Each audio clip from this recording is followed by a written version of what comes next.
What's up, guys? This podcast is sponsored by Kayak, and that's yakattack.us. What Yakattack is the leader in the kayak fishing industry who specializes in kayak fishing rigging solutions. As kayak anglers themselves, they are tightly integrated into the sport of kayak fishing and acutely aware of what the sport needs. It all starts off with the gear track and/or the mighty mount. The gear track comes in all different sizes and colors, and the screwball that attaches to the gear track has everything that attaches to that. So you have this T-bolt that screws into the screwball, that everything attaches to that attaches to your boat, onto your tracks. And what that is a variety of rod holders and camera mounts for your still cameras and any GoPros. Light poles with the day flags that all folds into the flags. Your fish finder mounts and your black pack crate systems. All of Yakattack's products are made in the USA. A few years ago, Yakattack set the gold standard with kayak visibility with the VisiCarbon Pro. Fast forward to today, and it remains the most dependable light flag combo in the industry. Its 48-inch deployed height gets the flag and the light up where it can be seen, and the 14-inch collapse length allows you to stow it away easily when it's not in use. The high visibility flag doubles as a pouch, making it easy to pack away. The expectant lamp life of 10,000 plus hours of the ultra bright, high efficient LEDs, and at least 100 hours from the 3 AA batteries that are included. The carbon fiber mass is strong and lightweight, and the narrow profile offers low wind drag. The soft foam keeps it afloat and fits into most rod holders, available in an array of mounting options that fits into just about all boats and popular mounts. Don't compromise with safety. Depend on what tens of thousands of other paddlers trust. There is only one VisiCarbon Pro. And that's the VisiCarbon Pro from Yakattack at yakattack.us. This podcast is also sponsored by my DVDs at kayakkevin.com. The Kayak Fishing Chesapeake Bay series and the Bay Tour DVD. The fishing DVDs are broken up into a trilogy. Number 1 is the intro into the fishery. It has a full year's worth of footage from more of the larger fish that we target in the lower Chesapeake Bay. The instructional sequels are broken up into 2 parts, the warm water and the cold water species. Number 2 is the warm water species with detailed instruction on the rigs and the fishery itself, spanning from the red drum at the shoal, flounder, and the summer species at the Chesapeake Bay Bridge Tunnel, and sight casting the red drum and the striper. Number 3 is the cold water species with detailed instruction on the winter targets, tautog, and the eastern shore striper fishery. The Chesapeake Bay Tour DVD is a 6-week, 600-mile tour I did in 2010 around the Chesapeake Bay, filmed in kind of a Survivor Man style, showing everything I do and look for when I am on a long-distance tour. All of these DVDs are available at kayakkevin.com. kayakkevin.com and yakattack.us. This podcast is the first of a series of podcasts I'm going to do. This is a 10-year anniversary of my Florida tour. In 2005, I did 1,800 miles from Pensacola, Florida, back home to Virginia, and this is the 10-year anniversary. I have my maps and my notebooks I did from the tour itself. And so I'm going over that and kind of reliving and looking at the Google Maps and reliving what I went over and what I did on that tour. So it's gonna be interesting. This is the I'm gonna do it in parts. It might take me a while to do it. Probably gonna do 2-week increments and go over in detail what every day was like. So hopefully you'll enjoy it. And here's the Kayak Kevin podcast, the Florida tour editions, I guess it would be called. All right, check it out. Alrighty, this is podcast number 52. It is May 1st, 2015, and what I'm going to try to do here is 10 years ago I did my longest tour, my Florida tour. I started in Pensacola and paddled all the way back. It was 1,800 miles. It took 4.5 months to do. It's 10 years anniversary on that, and I thought, it would be good time to go over it. And wrote a notebook every day on that tour, or pretty much every day. just to make sure, to remind myself of what happened. I've got a good memory of the tour. I mean, tours, almost all of them I can remember pretty much every day of them. And so it's gonna be interesting to read this, and I haven't read this in a long time. Haven't even looked at it in a long time, so it's gonna be interesting to even see what it says in here. And according to my memory, what I'll do is I'll try to remember what I got, where I was. Actually, you need, and I also have my map book that I'm gonna look at also, and it has my tracks on it. I can look at this and see every day where I paddled. I drew every day after when I landed and set up camp. I drew where I went in detail. Every little turn and every little place where I went through, and wind directions during the day. So I can look at this and see what day the wind directions were, and as I went, I put the wind directions, if they changed any during the day, as I went south or went north or went along my path, I added those wind directions during that day, just to keep it on track. So, instead of going, it was just writing, it was southwest turning northwest. I as I went, every time it changed or did something, I noted it that night when I landed. Gonna do that, and yeah. So this is hopefully this is gonna be pretty cool because I guess I need to start out what most people. I realized that when I posted this, most people know me for my fishing stuff, and don't really realize that that's my touring stuff is why I kind of got into kayaking. Right when I turned 30, I needed a challenge, kind of I guess midlife crisis. There's an interview I did with Rapid Media, and and it's on my front page of my website, kayakkevin.com, on the home page, and you scroll down, and it's a good interview. It's done a couple years ago, about 4 or 5 years ago, right here underneath the sponsors, and it goes over kind of a lot of what how I got into it, and I was a musician and all that stuff, and ended up in kayaking. But yeah, I got into kayaking for the touring aspect of it. So it wasn't so much to do a long tour like this or anything. It was mainly just to get out there and spend some time on the water. Not so much distance and all that stuff. It's more like spending time. So this time, this tour was my third tour. My first one, actually I'll go back to my website again. If you're scroll to the top and wherever it says Chesapeake Bay Tour, you hit on that and all the tabs come down. My tours are in order from bottom to top.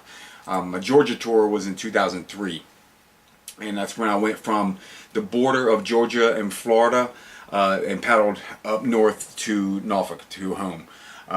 That took that was 500 miles, and it took about 5 weeks. That was almost like what I considered the boot camp of my touring, because I trained up going, basically just going out overnights on the Eastern Shore and just learning how to camp out of a kayak. So that was kind of like my training time, and that was either going to kill me, or I was going to hate kayaking altogether, or I knew I was going to come back from this and I was going to love it. And yeah, it was the challenge that I needed. It was a straight up, life or death situations a lot of times.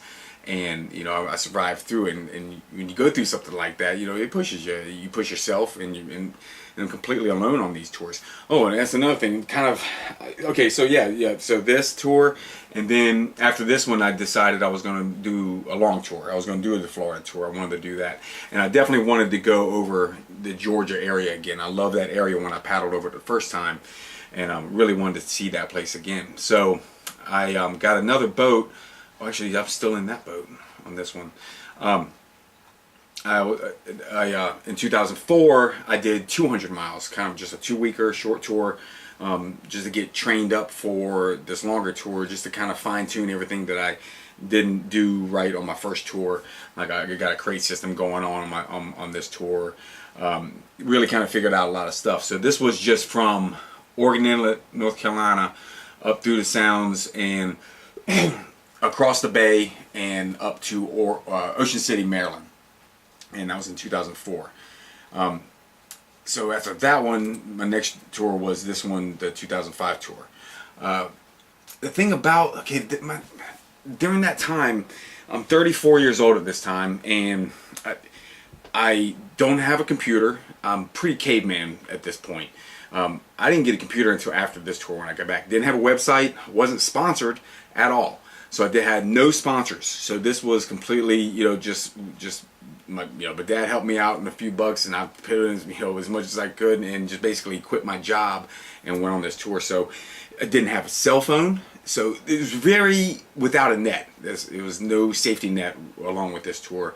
Didn't even have a spot tracker at this time. Really had no sponsors, so I had no support outside of my mom and dad, basically, and my friends. I knew Rick Burnley. I just met a year before. I was going on this tour, so there was contact there, and TKAA was doing reports. So whenever I would call in every week, or I would meet somebody out there. I'd have TK on the side of my boat, and I would say, just go on this site and say you saw me. So there was a cool little tracking going on TKAA.org during that time. I think some of that stuff, I've got that stuff printed out, but that was pretty cool. Now, it didn't have a cell phone at all, no GPS either. It was all this map. This map, the atlases and the gazetteers, I guess what it is, the Delormes, that, and also got charts of the areas and any charts I could pick up along the way, and a compass, and that was it. No GPS. I still don't use GPS when I do stuff, when I'm camping or touring or anything like that. So during that, still pretty caveman at this time, and there was no support with it. So really was without a net, and I didn't even have a digital camera. I had a 35mm camera, a waterproof housing. So it take one shot and that's all I got. And I was developing film along the way, on my stops, developing film, and then mailing it back home. So I'd make every stops on my tours, stop every week or so, and stop at a marina or a campsite or something like that, campground, where I could get, I can make my runs. On my Bay Tour DVD explains all this stuff. But what I do is and during those times I would go to the post office. I would mail off pictures and whatever I needed to mail off. But no. And the phone thing was I would have phone cards. So that was expensive as shit. Really kind of looking back at it. Mailing pictures and phone cards was expensive, so I'd get these $50 phone cards and call on payphones and stuff like that back then. So that was and so when I was on the water, when I was in between stops, there was no contact. There was no cell phones. I had no computer, no internet, anything like that. There was no contact with my friends and family when I was out there. So basically, they were just all guessing, where I'd pop up every week, and roughly I'd do 100 miles a week, and wherever I pop up, and then boom, here I am, and I call in, and I was even calling in Reese's show, Catch You on Captain Reese's show, and I was in Elise did a thing on that, and that's on my website too. So that was I was calling in every week. That was my goal, was to get to a place that I could call in Reese's show every week and do my laundry, and do my, of course, and do all my stuff that I needed to do on tour. But yeah, during that time, I was in home life. I wasn't dating and had no girlfriends at the time. I think the girlfriend before him was like 2 years before, so I wasn't even dating at this time. So remember, I left the musician life and dove into this kayaking world, and I didn't know anybody that was kayaking. Basically, it was TKA had just started forming up at this time, so no girlfriends and anything like that. I mean, girls were, I'd meet them at the clubs when I was a musician, and there was no girls underneath the HRBT, underneath the bridge. So that was my life at that point. This was it, and getting ready for this tour was pretty much all I was doing. I think I was cutting grass at the time, and I quit that job and took off on tour. So my mom drove me down. We stopped at Fort Clinch State Park when our first day was here in Jacksonville, and it was it's a weird thing. Let's say it's right here, I think. Yeah, right here, the border of Florida and Georgia. And my first tour, I launched out of not St. Mary's, but Crooked River. So my first tour, I launched out of here and went north. So I was in kind of familiar waters here. Now I remember looking here and really, I'm gonna have to wear my glasses. So yes, the first time on the podcast, I'm gonna have to wear my reading glasses. But I'm gonna kind of shorthand this stuff.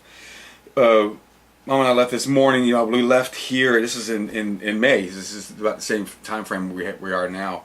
We left here in 60 degrees of rain, basically what it's kind of like today, and sweatshirts, and then ended up in the subtropics down in Florida.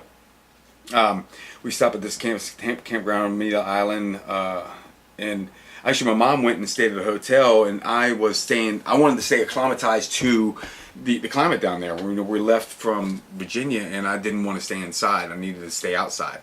And that's this whole tour. I wanted to stay outside on this, so I stayed. I stayed at the campground, and during that time it was really cool because I really got to see the environment. It's getting, I really didn't have a good chance to tour from here because it was still winter here before I launched out of this tour, so I didn't really get the chance to train a lot or even spend a lot of time outside. So this was a good opportunity just to kind of feel the area, and even though I wasn't going to be back in this spot, Amelia Island, for another couple weeks, almost a month or so, it was still good to be down there. Also met some of the camp hosts, and hopefully they were going to be there when I was going to come back, because I was going to come back in here. This is definitely going to be one of my spots that I was going to land on my tour. Okay. So then the next journal entry, we drove to Pensacola the next day, and we launched out of the spot right here, Big Lagoon State Park.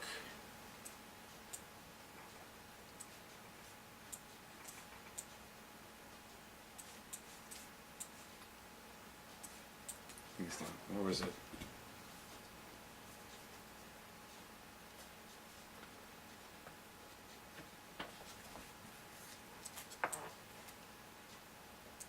Yeah, right here. I mean, pretty much here is the border of Florida.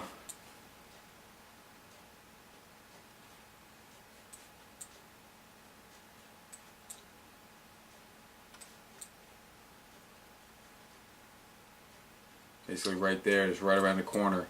So I was right at the edge. And this is, also remember this, at this time I had never been to Florida. I'd never been this south. So this was a whole new place for me just on that sense. Is it down here? No.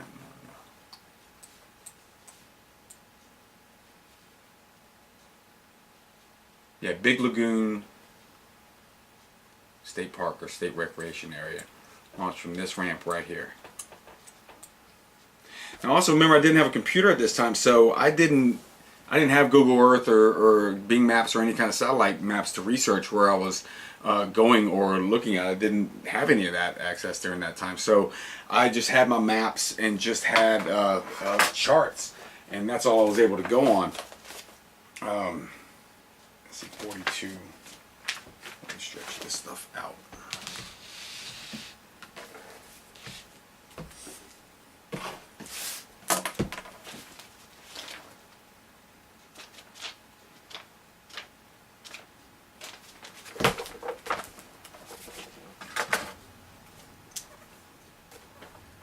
Yep, Big Lagoon State Park.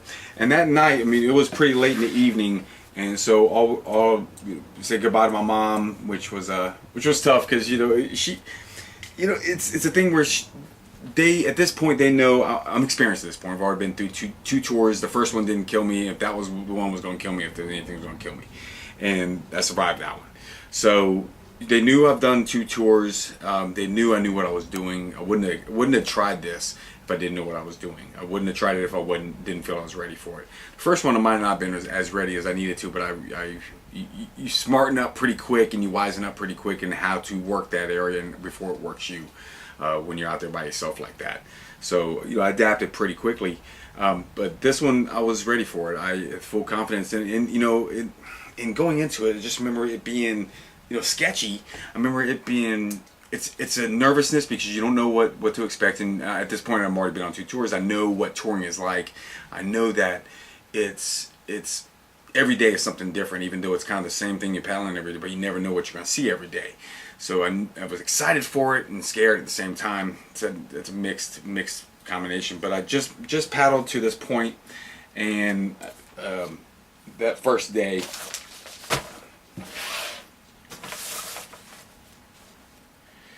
threw out a Berkeley gulp, and just I said I think I caught 3 catfish while I was trying to put up my tent. Birds already coming real close. It says a blue herring while I was putting up a tent, came up right behind me. and of course later on I realized that there's a lot of birds just are used to people down there. And it was also kind of neat because it was the Blue Angels were practicing that next morning, which was interesting. They're stationed there, and we see them here all the time, Norfolk Naval Base. I live right here in Norfolk, and we see the Blue Angels, and I grew up with them, so it was kind of cool seeing that. But they were fucking loud when they were practicing, and I paddled right down past the airport, or where they're landing and taking off, and it was just so crazy loud. I mean, right through here, I remember coming through here, it was just crazy loud.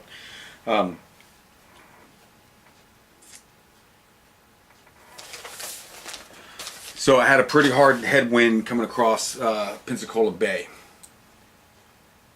So coming across here, I had a northeast headwind, 10 to 15. And I got over to here, and as soon as I started, I just landed because I wanted to just take a break from that one little crossing. It was kind of like my warm up, a little a little 2-mile crossing, and the headwind just kind of woke me up and realized, all right, I'm on tour. First little bit of headwind. And as soon as I landed over here, I saw, as soon as I came in and got to the point, I saw trout. I saw a lot of decent sized trout, pretty big trout from my perspective. So I stopped and fished right there, and caught a pretty decent little trout. So it was also my first fish of the tour, so I was pretty happy about that. Sight casted big trout and small catfish, and I was sight casting to them too, which was fun because I could see them in the water, and I was standing on the shore. I didn't even in the kayak for a long time. I stood on the shore because it was a lot easier because the wind was blowing me around. And as I was paddling through this area, the hurricane Isaac had blown through just the year before, so there was a lot of damage still from that. I mean, all the houses still had blue tarps on and stuff like that. So as I was paddling through this area, I was just seeing all kinds of debris and mailboxes in the water. I believe I camped right here in these woods here. Let's see. Yeah, I didn't go too far. I just stayed right around here somewhere. Just pulled up in these woods. The next day, another 10 to 15 mile an hour wind. So I just tucked in close. So it doesn't look like I did every day. It looked like I skipped a day. Yeah, so the next day is Thursday, Upper Pritchard's Point. Where is that?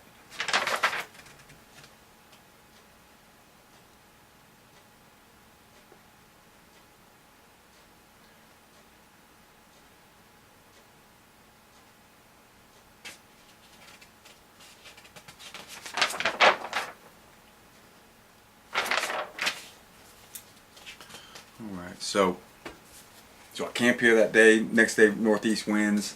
This is I'm getting close to Navarrete, I think, and just cruised along here. Now, my first 2 weeks, I wanted to stay inside. I wanted to stay inside the intercoastal because it was right here. I didn't want to go on outside. I didn't know what the bay was going to be like. Well, actually, the Gulf. That was my big concern, what that was going to be like. If it was anything like the bay, it was going to be pretty rough up. Didn't know the currents out there, so I just figured my first 2 weeks I was going to stay inside. So basically, I stayed inside, which now I should have went on the outside. I would have probably enjoyed it better. But I stayed on the inside for the entire panhandle. I stayed on the inside of the intercoastal all the way through to Apalachicola. And then open water for the Big Bend and then before I get to Tampa area, I pulled into the intercoastal back again, and then it was in and out of the intercoastal as I got south. The first thing I noticed was how weird the Gulf was. It didn't act as the same as the Bay. It didn't get as rough as quick. And then the tides, I think I probably mentioned, that's probably going to come up here, but the tides were strange too. 12-hour tide cycles was odd for me to realize what was happening there. But it was weird. I'm sure I wrote about it here.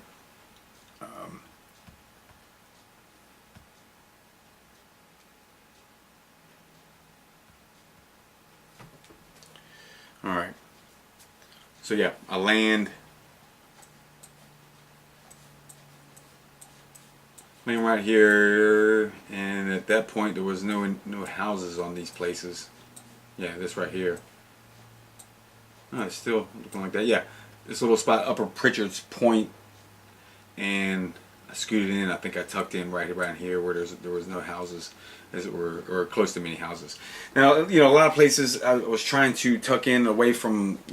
I go to this on my Bay Tour DVD also. Is the places where I'm looking for is not accessible to people if possible. I mean, there is, of course, people can walk to it, but that's what I tried to find. Let's see.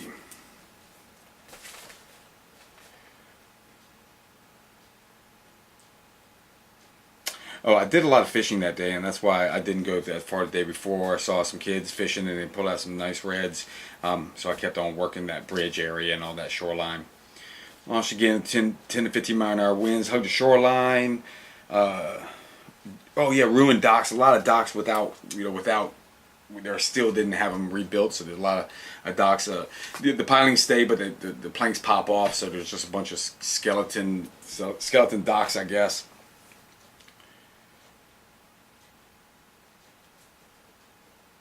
And this is you could tell as I went through this area how the eye was right through this area, because some of the floors were the damages, and the first floors were completely gutted through. We basically walked through it.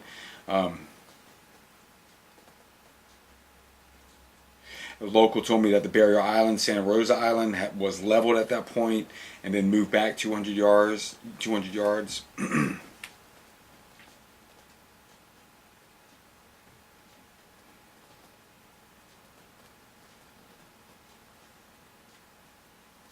Oh yeah, and then I talked to somebody and figured out about these tide cycles. They would run 2 a day, 12-hour tide cycles, and what's up, kitty? And it is because of that Gulf area. It's the slope coming off of the Gulf was made the tide cycles strange. So for me, that was strange coming from. Come here, kitty, get out of the way. Come here. Going from regular 6-hour tide cycles, 6.5 hour tide cycles to 12-hour tide cycles. So that was strange. But there was only 2-foot tide, so it wasn't running that hard. But it was running all day. So my timing trying to get to where inlets are, or trying to take incomings whenever I can, was all screwed up. So I just kind of forgot about all that stuff and just would paddle basically.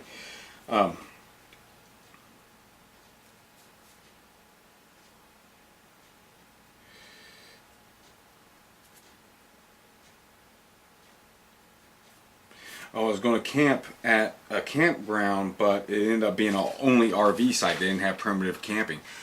So I ended up paddling more. Yeah,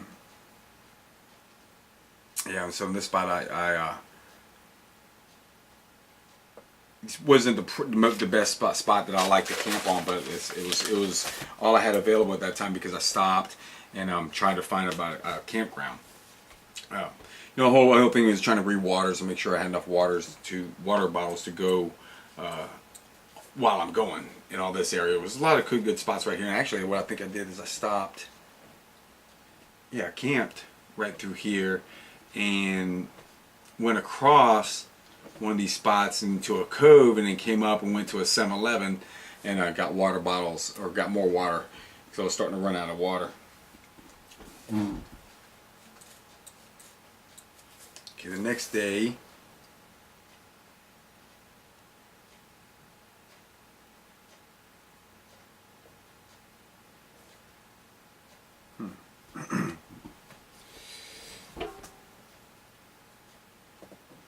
more headwinds. Yeah, as I came into this area, as I was paddling through this area, it just the headwinds got so bad through here. Like 15 to 20, I stopped real early in the day just to get out of the winds.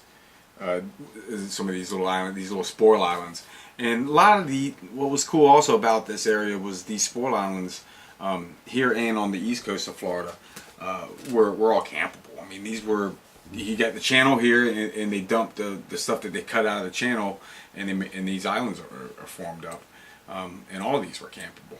I mean, you know, these were all just hangout beaches basically.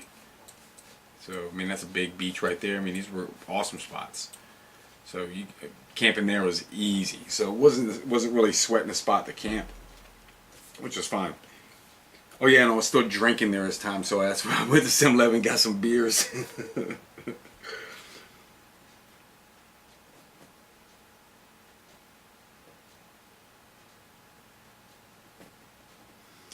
Yep, went to a store, found a little inlet, and had to crawl up like a wall to get to, you know, embankment to get to the store. But it was fun. It was like, you know, just it was sketchy leaving my boat in one spot, but you know, I was right across the street and I could see it. Again, northeast winds for the next morning. And that shifted. I fished for a while until the wind shifted, and then launched back out again.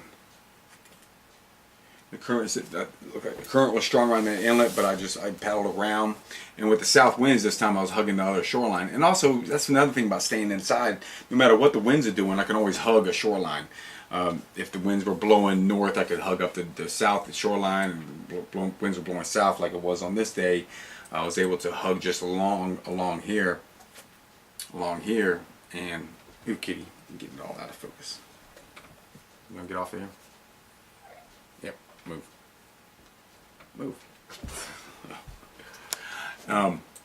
So this day, I think I stopped right along the other side of this bridge, right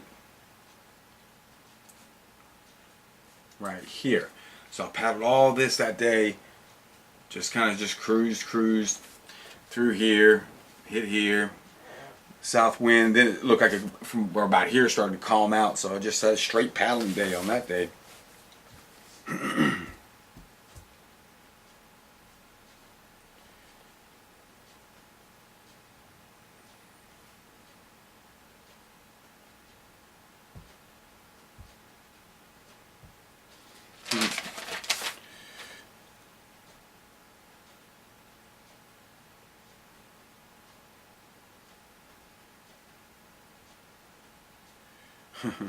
Looks like before I launched, I went back to that store and had a little soft sided cooler and had some beer in it, and actually I had it all the way to this point, and looks like I tucked in right on the other side of this and camped out here that night. So I had to get a little bit of embankment, and there was a bar over here, and I remember it making a lot of noise, and it was a Friday night, so there was a lot of noise going on over there. I remember keeping me up, and I was like, I need to start getting out to a little bit more wilderness. But the thing is, I was about ready to go into this channel all through here. So, you know, about ready. If I was going to do it again, I wouldn't have done that, because that was pretty boring and pretty monotonous through that whole thing, and it was deep. It was a deep cut, big walls.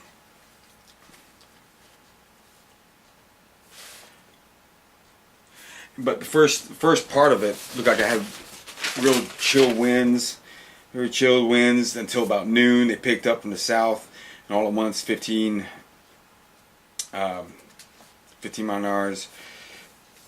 Oh yeah, I haven't even seen an alligator at this point yet, so I'm looking for an alligator.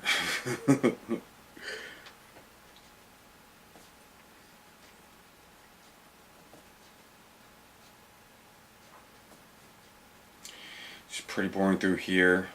Just stopped off to get some shade. Seeing bald eagles and ospreys.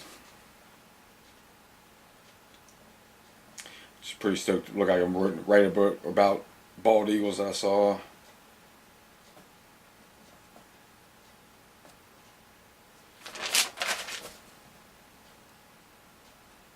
See, no, we're not really campsites through the cut. Yeah, there's walls and stuff. It was hard to see.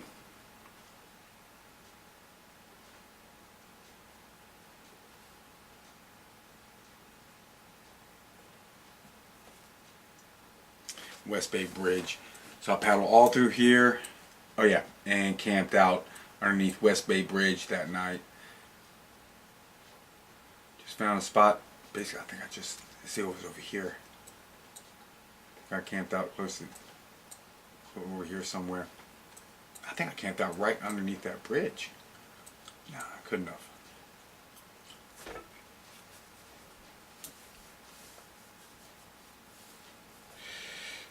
Yep. Yep, I was just hung out underneath that bridge that night. Then the next day, paddled through this little bay, through here. I did stop in here, this marina, and walked down to the grocery store, like on the Bay Tour DVD. Marinas have a dinghy fee, so you can basically, if you have a sailboat, you can moor off and bring your dinghy in, so you're not taking up a big space. You're not paying for that, $5 a foot or whatever it is for a sailboat, and that it's a little bit easier way. So I would just pay a dinghy fee for my kayak, stop off. Grocery store is usually close by. I mean, this one was right down the street, so I just went down, got some groceries, and came back to the marina and launched out again. I remember coming across this wall right here in the south winds, and it was pretty choppy, and I was like, man, I'm about to get swamped right here just on a wall. Yeah, again, what a boring long day against the current. Yeah, the currents through cut channels are pretty bad too, because they're not natural currents, and of course in this area it's all 12-hour currents, so wind affects that area through the channel, through the cuts too. So it was just a bad idea for me to paddle through that channel. I could have just went on the outside and been happy with it.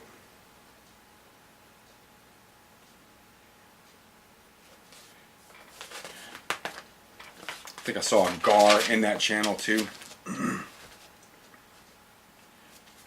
Caught my first ladyfish, a little sand perch underneath this next bridge.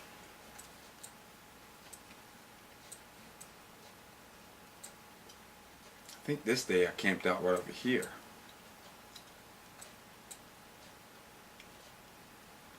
I remember camping out and people come up and talk to me. Yeah, more fishing around this area. 15-inch speck. Oh, that's right. Yeah, I was launching, and it was in just they were blowing up around this bridge. So I just stopped and fished for a long time. And that's another thing. As I was on tour, if I'm fishing or I'm paddling, it's either or. I'm not going to get any distance if I'm going to do any fishing that day. So I have to kind of commit to either I'm going to fish or I'm going to really try to get some miles in that day. Some days I'll just fish and go a couple miles, or some days I'd try to get some distance in and go 20 or so, 15 to 20, or some days I just get 5 to 10. It depends on how much I fished. Started real foggy right here when I was launching out of here on this one spot. And this is where I also met a family, and the lady went on TKAA and was like one of the first posts by somebody, so that was kind of cool. Met somebody and gave him that.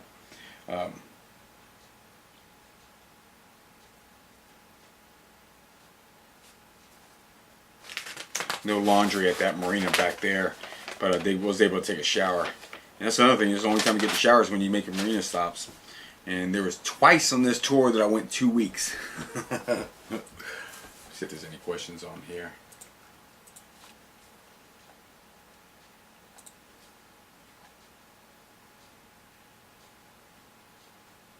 Oh, Brian Vincent, how many cat holes did I dig every morning? So if you really want to know about it, is every beat. I mean, what do you do every morning? When you wake up, you go to the bathroom, and so pretty much every beach I've ever been on, I've dug a cat hole on. Now, what I actually really try to do is do it below the low tide line, so the water comes and dig a hole, go below the low tide line, and it really tightens it down or covers it up really well. I wouldn't want to do it up in the soft sand that's not going to get washed over, because you could get a dog coming in and digging it up and shit like that. So I try to do it underneath a little bit, underneath the water line. Good question. Yeah, every day, a lot.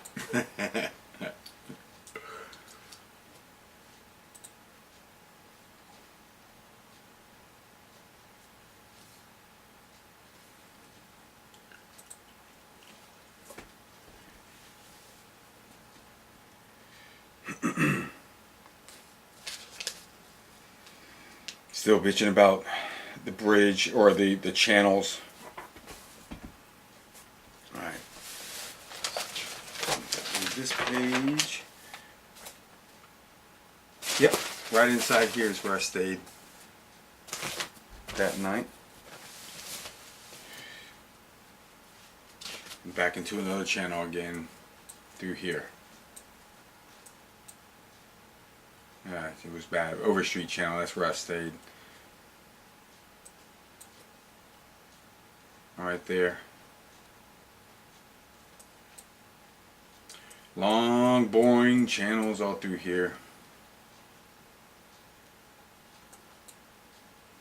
Right here is where I saw my first gator. So I'm getting out towards Apalachicola. And so I'm going through here, and this was like, my feeling of this whole area was, it was one, I realized I knew it was good for training and get my confidence up for the paddle, for the distance and stuff, but at the same time, it was just really boring. I could have gotten out and gone around to get to Pensacola, and much better scenery all through here. I could have came out here, come through here, popped out here, and came around, and been much more of a prettier scene, rather than coming through the center, which was walls and just no dirty water and no fishing, not a lot of fishing anyway. Yeah, pretty boring through that area, and wind blowing against me the whole time, and current. So that was definitely would have went outside for that. But right as I came into here, as I saw my first gator, and that thing was huge. I mean, my first gator was like a 12-footer, and I was pretty excited to see that thing. Oh, and over here by the Air Force Base, when I was camping out here, I was surprised that those jets were blasting off into supersonic right there by the shoreline. Here, they do it offshore, and you could hear it sometimes, but they do it offshore to go into supersonic. But man, that was loud as shit. About made me jump out of my kayak when one of those things came through there.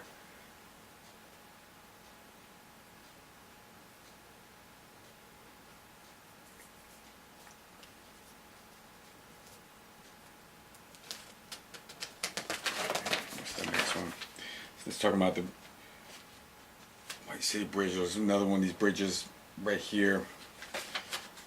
It's camping underneath the bridges. Another thing sucked. I mean, it's good, but bridges, what bridges are for me when I'm on tours, is shade.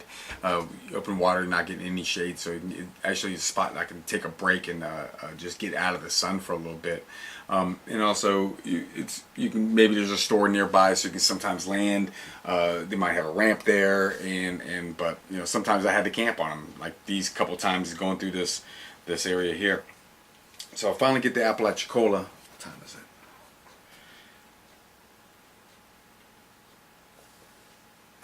Finally, out of the canals, they sucked. It's a long, boring paddle, and the current is actually against me the whole time.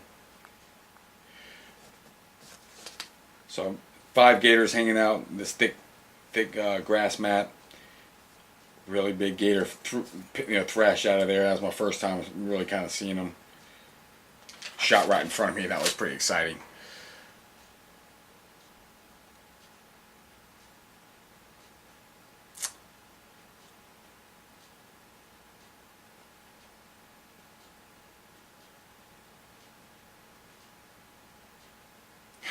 Still trying to figure these tides out. I guess I'm asking people about them.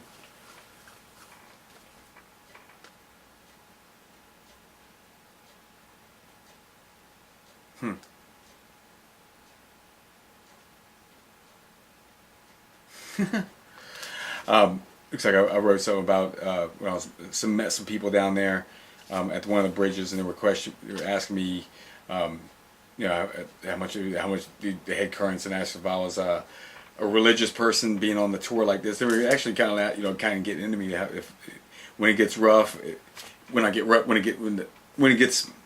They also asked me when it gets rough, am I religious and do I ask for strength to get through? Do I have faith?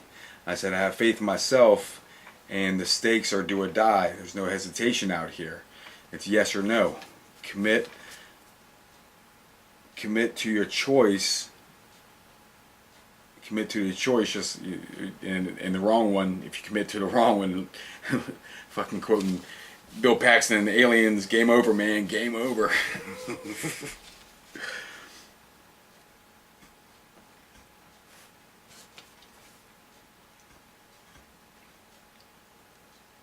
Yeah, but he was asking me about that, and I guess it was just it was just out there. I was being out there,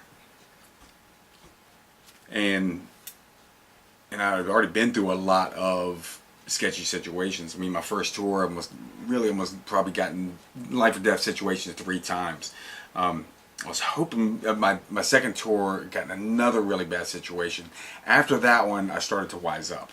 I started to not, again, trusting in myself and believing in myself and knowing if I'm going to make the right choice or not. And because I made wrong ones on tour and almost got killed from them. So I tried to not, paddle on the rough days or paddle on days. I was the one on the Eastern Shore almost got killed on. I just was trying to go another 5 miles, and I was just trying to get a little bit of extra miles in. And something that should have took me 2 hours, it takes 6 hours, and 3 of those hours I'm fighting for my life. So that's the type of decisions that I realized that it was worth those 5 miles. I could just stay on this beach, even though I'm gonna be bored. Might eat too much of my food, and I'll just stop a day earlier. So it became a little bit easier after those situations. I mean, you really fucking wise up when you have those situations happen. So that's another thing when he was asking me when it gets going, when it gets tough, is, well, I've already been through a lot of situations. I've already been through a lot of areas that I knew I got myself through. So that's when I was saying I believe in myself, because I believe in myself doing these type of things, that at this point I knew that I could get through a lot. So that was interesting, and I liked that the guy was asking me that, and he just met me, and he was asking me questions like that. I like that. Yeah, so I hung out at Apalachicola, and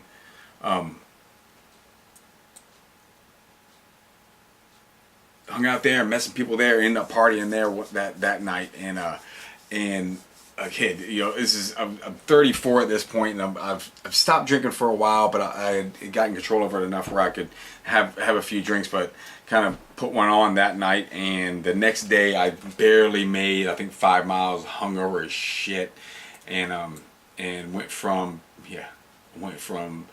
there to here. Went from here to here, puking, and stopped right here for the rest of the day and just recovered from my hangover. Started realizing how much drinking on tour sucks. So that started getting out of my repertoire after a while. And that's when.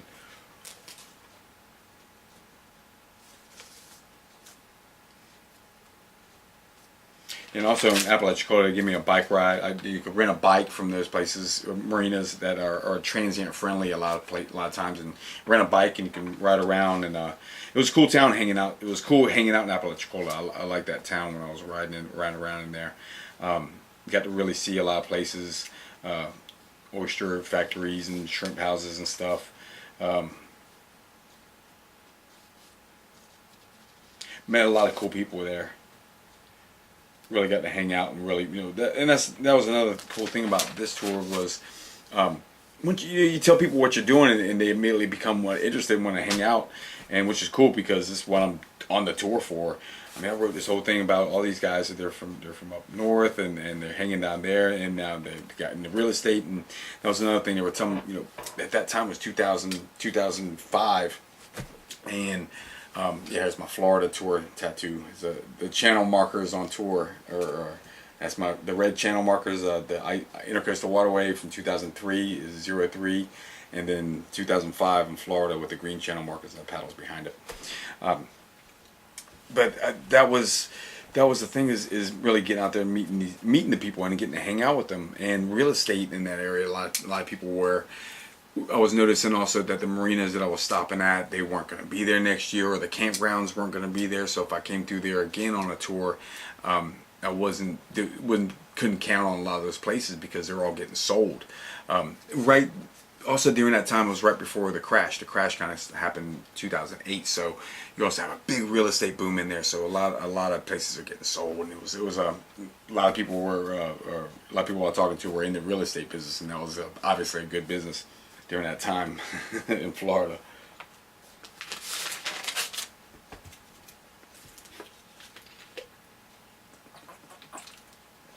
On this paddle, so then I cut through here.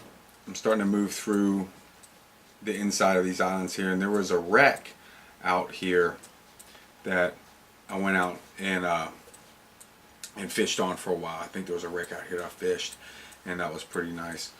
They were also talking about, these guys are also divers, and they were talking about the fishing. They gave me some good intel about the fishing. A lot of it was good offshore stuff, big amberjacks and stuff like that.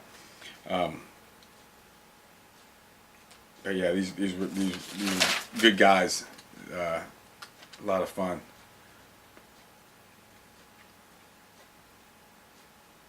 I caught another red in between this area, just on some grass flats. I was looking. Yeah. Another big ladyfish I caught also in this area. That was a lot of fun. Like a 24-inch ladyfish. I mean, that was a large one. Caught some more reds. And I camped out right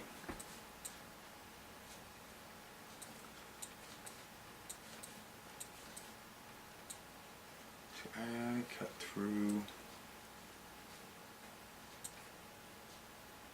yeah, all this area. That might be it right there. That might be the wreck right there. I went up paddle to, and that's not it. But yeah, this is all different from it was. I think it was different when I was going through there the first time. But camped out right in here. Right in the spot here. Because it was a kind of an empty spot. Nobody was around.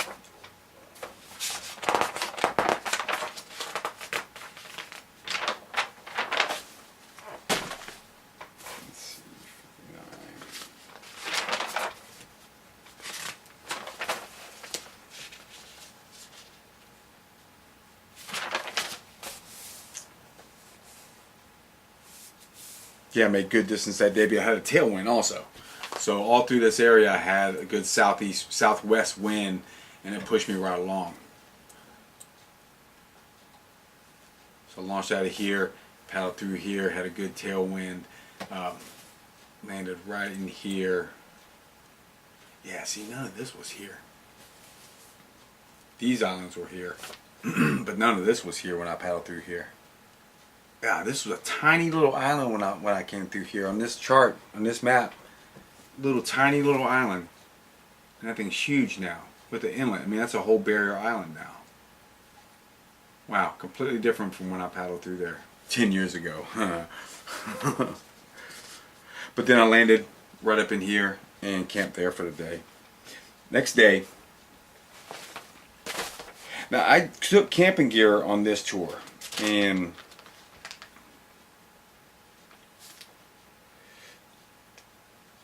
more fishing. I'm reading what I wrote right here, and just more fishing through this area. I started really getting a little bit more fishing happening. Also, it felt good to get in open water. I did note that down, that it was really nice to be in open water.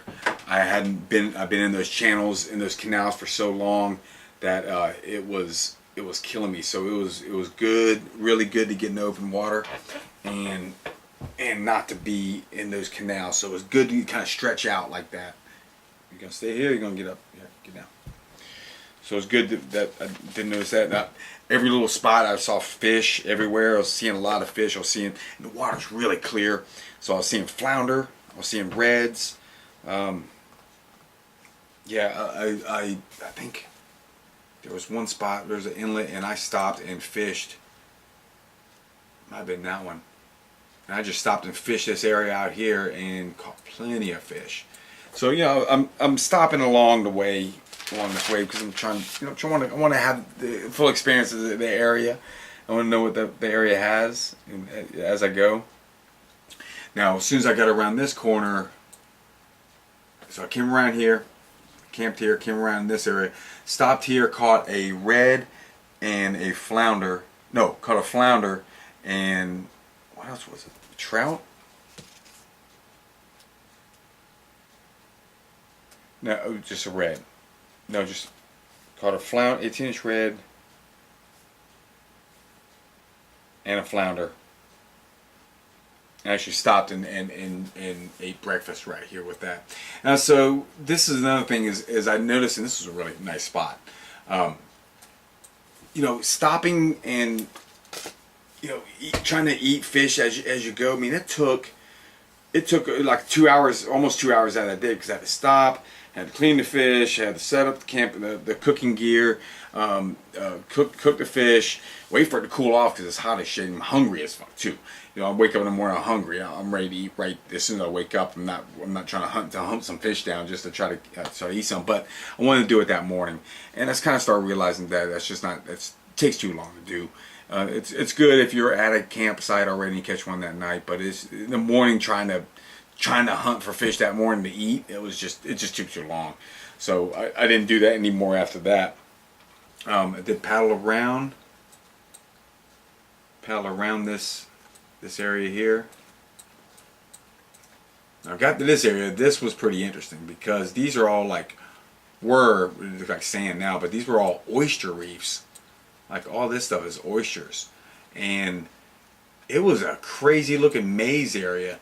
And I do remember coming through here. I remember seeing sharks. That was a lot. That was pretty interesting to see a lot of sharks pushing through there. Yeah, I remember seeing. Is that Chuckalossie Point?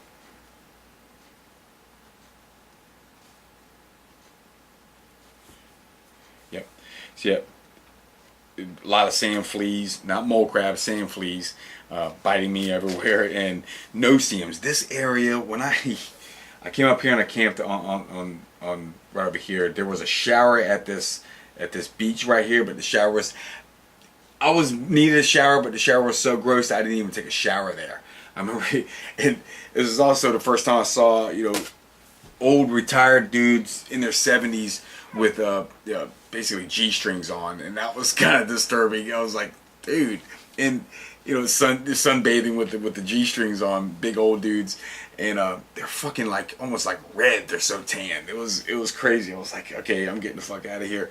So I skipped the shower that day and just went up here and camped out. But remember, the no-see-ums were terrible.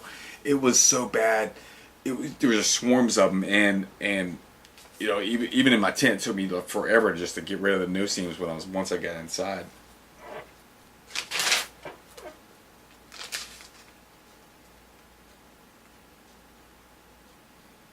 Still complaining about the charts for the tides and trying to figure out what the tides are doing to try to figure out where I'm going to camp, and then I just kind of started giving it up, and just basically the tides weren't that influential for me when I'm so used to doing higher tides.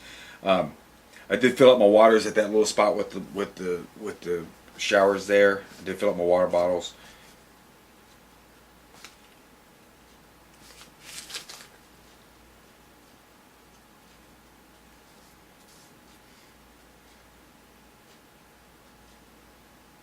Yeah, I actually did a little bit more fishing that evening before I went.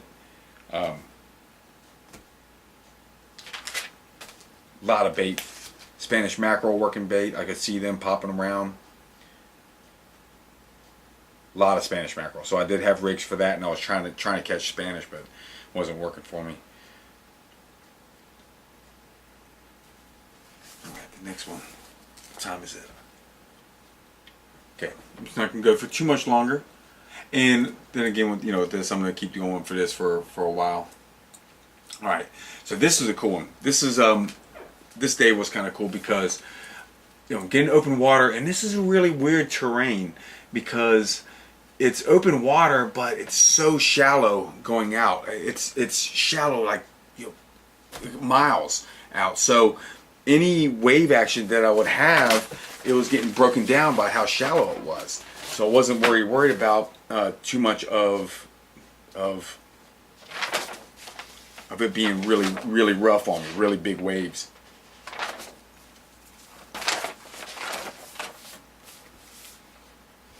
Okay, so I launched out of here and I'm just cruising along. Really calm that day. I had a real good day that day. At the end of the day, it came up south 10 to 15, but first part of the day was outstanding. Cruising along this area, and it's really pretty in this Big Bend area. It was another area I really loved, really enjoyed. Oh, these oyster bars, that's wild. That is wild. Look at that.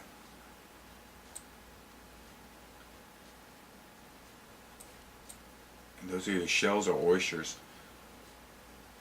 Yeah, it's amazing. Yeah. But I stayed on the outside. I didn't go through here. There's a lot of people fishing in this area. Really fishy area. I mean, that's outstanding. Look at that. That's awesome.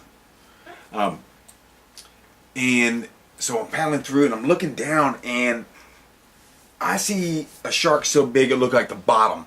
It looked like the bottom moved.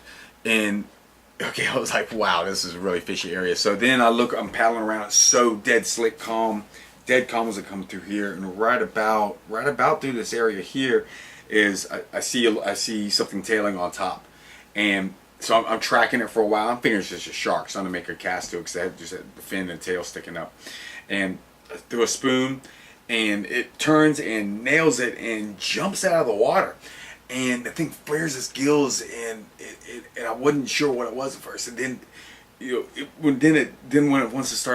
it landed and kind of I could see a little bit, it was a small cobia, it was a baby cobia. And this area, Big Bend area, is a real good cobia area. From what I understand, those guys told me that this is a spawning area for their cobia that run up and down to that Gulf area. So I was kind of there during that time, and I could see as I was coming through here across this channel, I saw another school of really small ones, small cobia, 30 inches or so. That would be, I guess, yearling size. Yeah, right through here. As I was paddling through here, I saw cobia. So I paddled through here again. I get to more of these marsh grasses here, and I'm fishing some more. And I finally get around to this area here. Where my glasses go? Yeah, St. Mark's State Park and the Coast Guard Station. I think I paddled in and stopped and kind of just hung out and kind of looked at this area, and actually kind of got up on their tower and was able to see the area, down for a ways. And I was like, man, there's not a lot of beaches and everything through this area, but it was once I started going. So I came out and I paddled around, and looks like I just stopped right here. I just pulled up along this beach, over the marsh and stayed right there for this night. And I was really noticing how the water was. It was blowing south. It's really hard, and it was barely anything happening. Paddle north, slight headwind. Up front along Smith Island, got a calm through the water. Okay, this is when I caught the cobia, little baby cobia. I had I was sight casting some Jack Crevalles during that day also.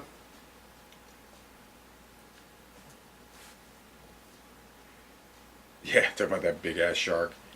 That was crazy. I remember that. Just remember looking down and going, well, that's a weird bottom and that shit moving. That's awesome. That little cobia was a lot of fun. More jacks. A lot of jacks in that area. Oh, I saw sheep's head. I was starting to see sheep's head around the oyster beds. Two small ones, but it was really cool to see. Couldn't sight cast to them. Bonnethead shark hung out next to me. Oh, that's right. Bonnethead shark, as I'm paddling, came up. Where is this?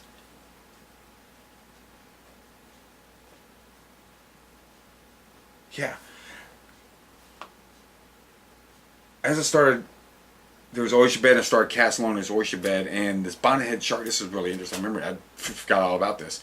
This bonnethead shark, a little 4-foot bonnethead shark, they look like, called bonnetheads because they look like hammerheads, except they're like they're not hammers. They're just kind of rounded heads.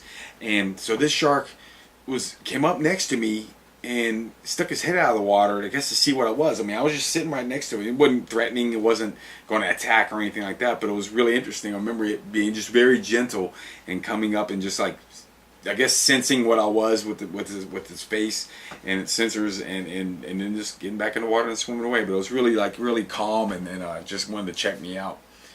That was really cool. I think I made a cast at it and didn't want anything.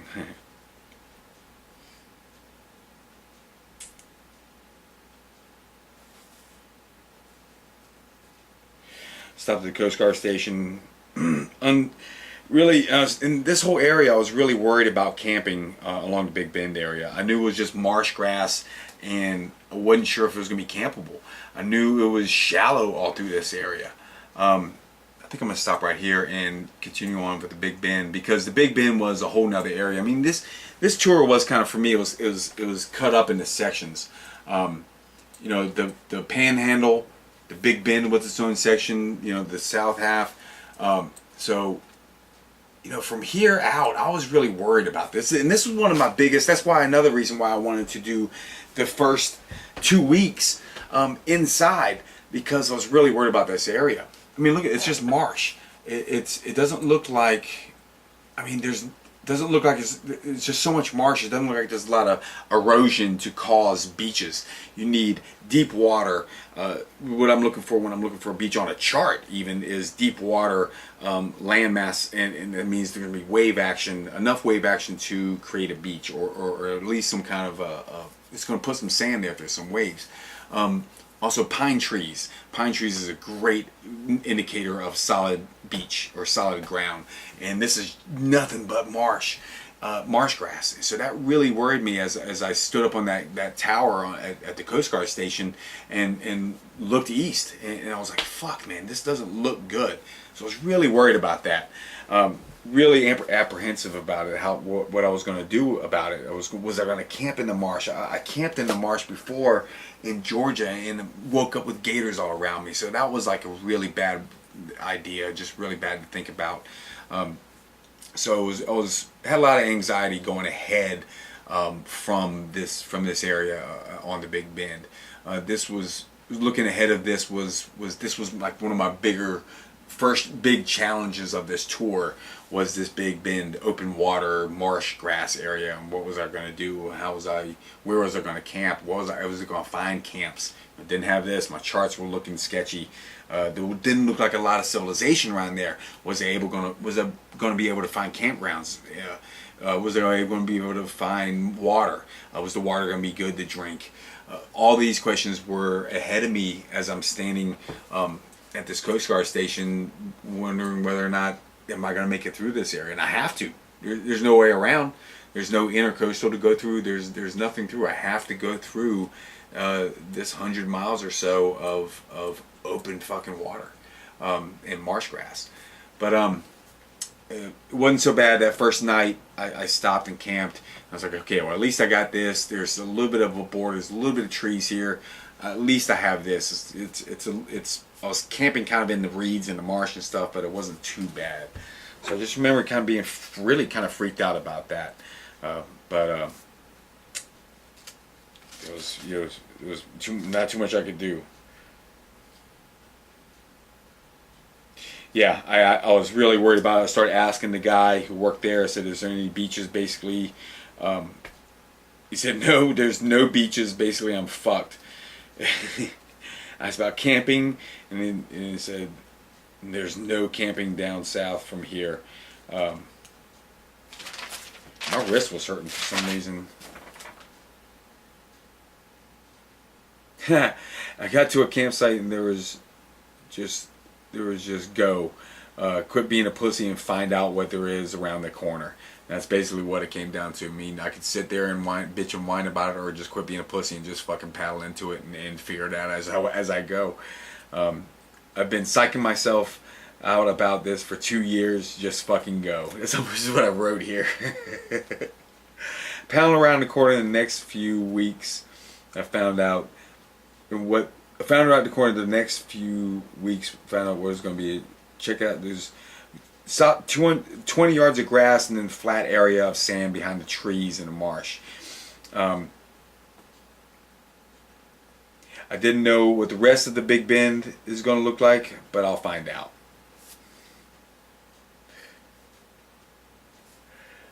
So that's what I wrote right before I'm hitting the Big Bend. And then at 7:30, I put 7:30. I was just thinking, tide's coming in. Should be some reds or sharks coming around. And as soon as I look, there's a red. There was a red tailing in the grass, but I didn't get them. But yeah, so close it up right now, and yeah. So next week, next week or next podcast. And like I said, this might take a while to do. I did 2 weeks right here, so I'll maybe probably do that. Probably do it at Lee's house too if he wants to hang out, and I didn't want to bore him with this, and I wanted to start it late. But yeah, so so it just hit the Big Bend. Got a lot of anxiety ahead of me and pushing forward on the Big Bend. I'll close it up now. Let's see if there's any.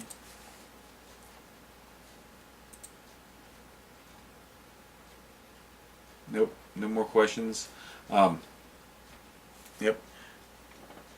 And I will. All right, thanks guys, and I will see you guys next week. And thanks for our sponsors, Yak Attack, yakattack.us, and kayakkevin.com. See you guys.